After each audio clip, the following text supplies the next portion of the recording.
मीरा भाईंदर की सभी पत्रकारों ने माननीय मुख्यमंत्री जी से मुलाकात की थी, मुझसे 2-3 बार मुलाकात की और उन्होंने कहा कि हमें घर चाहिए। तो कुछ ज्येष्ठ पत्रकार मेरे पास आए थे, मैंने उनको कहा कि आप जगह ढूंढ को दो, क्योंकि थाना में लोगों ने पत्रकारों ने जगह ढूंढ के दी तो हमें तकलीफ नहीं होगी, हम तुरंत गवर्नमेंट से परमिशन लाके वो करा के दी थी।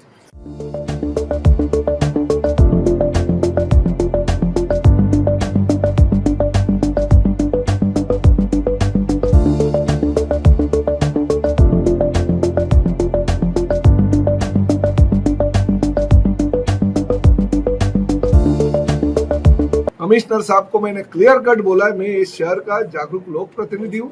मैं कतई ये भ्रष्टाचार जो टाउन प्लानिंग डिपार्टमेंट में हो रहा है उसके ऊपर पाबंदी लेके आऊंगा। जो भी डेवलपर ने महानगर पालिका को फंसाया उसके ऊपर गुना दाखिल करो। उसका जो बांधकाम जगह पे चल रहा है वो बंद करो, उसको स्टॉप और नोटिस दे दो जब तक वो हमारी प्रॉपर्टी हमारे ताबे में नहीं दे देते। और कमिश्नर साहब ने वो मान्य कर लिया। मैंने 15 तारीख तक की डेडलाइन दी है।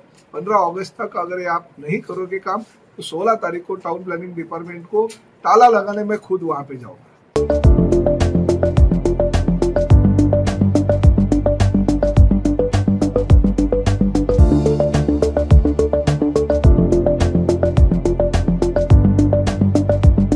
नेता कैसा हो जो जनता के लिए हमेशा तत्पर रहे, और ऐसे ही नेता हैं 146 से विधायक प्रताप सरनाईक जो हमेशा जनता की सेवा में उनके सुख दुख में सहभागी होते हैं।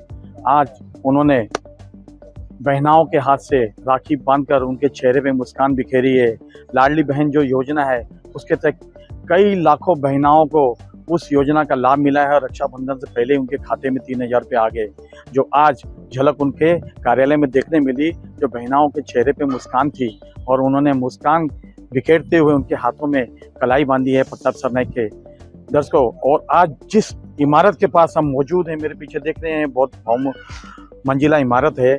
इस इमारत में पत्रकारों के लिए घर किस तरह उनको दिए जाएं, उसके लिए प्रताप सरनाईक ने नगर रचना के अधिकारी शिंदे और पत्रकारों के साथ में यहाँ पे दौरा किया और पत्रकारों के लिए उनको घर दिखाए कि 300 फुट के कारपेट के तकरीबन 50 के करीब घर हैं, वो घर पत्रकारों को मुहैया किस तरह कराया जाए उसके बारे में उन्होंने बहुत ही सराहनीय सोच रखी।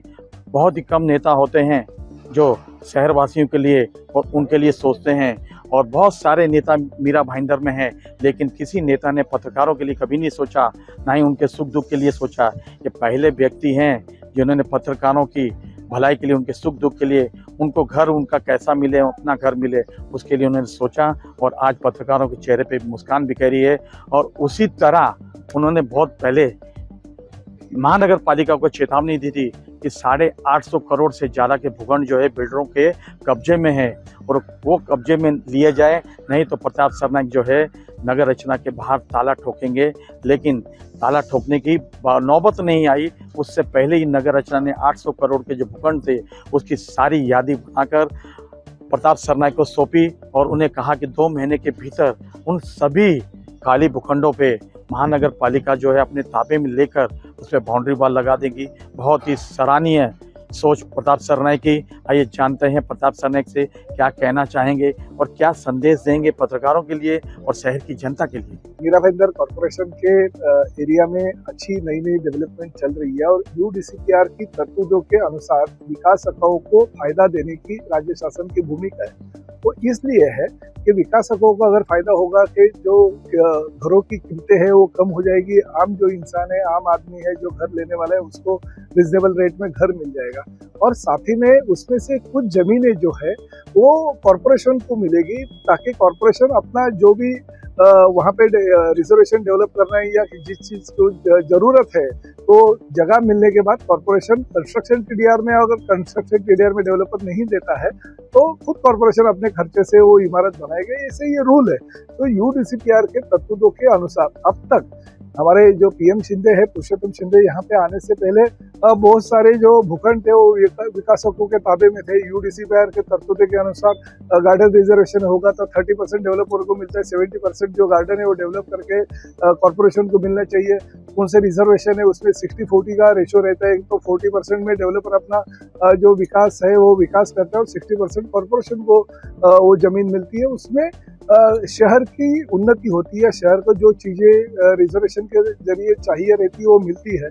तो ऐसा राज्य शासन का अनुमान था और उस माध्यम से बहुत सारे भूखंड है वो हमारे पोजीशन में नहीं आए थे। रूल के अनुसार जो भी भूखंड चाहे वो रिजर्वेशन हो चाहे वो एम्यूनिटी हो, यानी वो मिलने के बाद वो कंपाउंड वॉल मार के गेट लगा के रास्ते के उसको रास्ता देते हुए वो कॉरपोरेशन को हैंड ओवर करना है। मगर मीरा भाईंदर के कुछ डेवलपरों को आदत लगा दी थी, हमारे पहले के कॉरपोरेशन के अधिकारियों ने वो आदत से उन्होंने वो प्रॉपर्टी भी हमारे बाप की प्रॉपर्टी करके उनके पोजीशन में रख दिया था।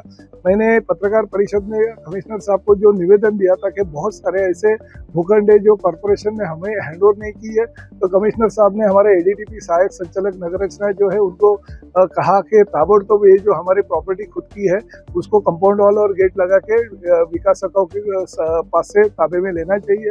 तो उन्होंने तुरंत कार्रवाई चालू कर दी और 15 दिन में करीबन ये अगर प्रॉपर्टी के मार्केट वैल्यू रेडी रेकनर से भी करेंगे तो 800 850 करोड़ की उसकी वैल्यू है। तो ये अभी धीरे धीरे सब भूखंड हमारे कमिश्नर साहब के नेतृत्व में हमारे टाउन प्लानिंग के डिपार्टमेंट के अधिकारी करी है। बहुत सारे भूखंड उन्होंने ताबे में ले लिए और कुछ भूखंडों को कंपाउंड वॉल बांधने के लिए और कुछ चीजें जो है करने के लिए मुदत दी गई है 1-2 महीने की। तो वो मोहलत के अंदर हमें वो हैंड ओवर करना चाहिए, ऐसा उन्होंने लिखित स्वरूप से किया है। अगर वो नहीं करेगा तो वो विकास को स्टॉप वर्क देने की भूमिका भी महापालिका प्रशासन से है।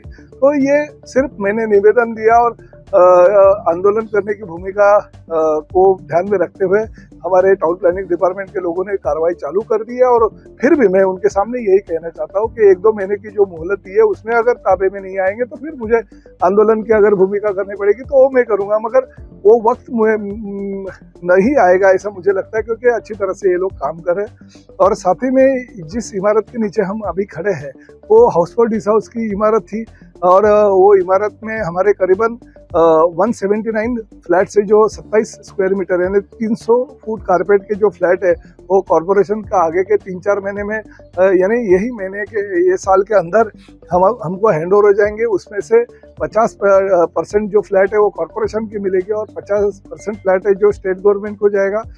तो हमने यही प्रस्ताव रखा है कि पत्रकारों को हमने प्रॉमिस किया था कि आपके लिए जो घर है वो घर देने की राज्य शासन की और मुख्यमंत्री जी की भूमिका है, मेरी भी वही भूमिका है।